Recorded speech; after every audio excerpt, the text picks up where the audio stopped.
WTVA 9 News begins now with breaking news. Lightning is to blame for a fire at the Itawamba County Justice Courthouse this afternoon. Firefighters are still working as we speak to keep the fire under control.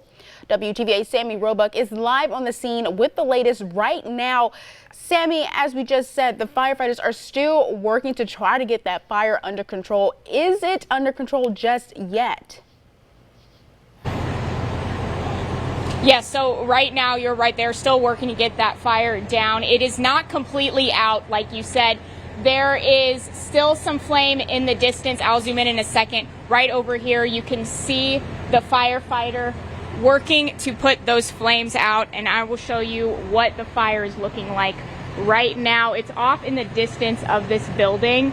You can see kind of an orange haze over there. That are the flames that are left and what they are working on. They say it appears to have struck that side of the building, and that's why it is still on fire right now. Fulton Interim Fire Chief Shane Smith says the fire started around 3 this afternoon. The smoke was so big at one point it could be seen from the highway.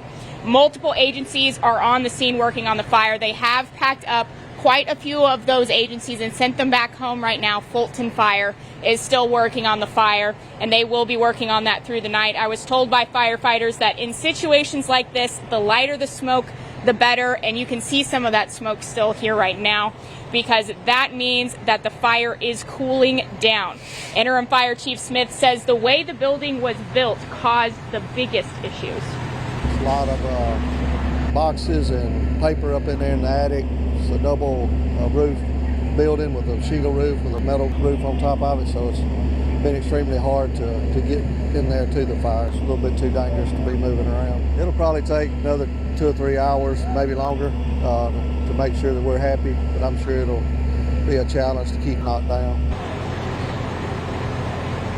And like I said earlier, Smith says they will be here monitoring the fire through the night just to make sure that it is kept down, and they are working to do that. He also told me just about a minute ago that they will be working to keep the fire out because it is not out right now. They will eventually let it burn out, and that's why the truck is on this side of the building to protect this structure you see behind me. Now, that's not a family home. That is an event venue, but they still want to preserve that building as long as they can.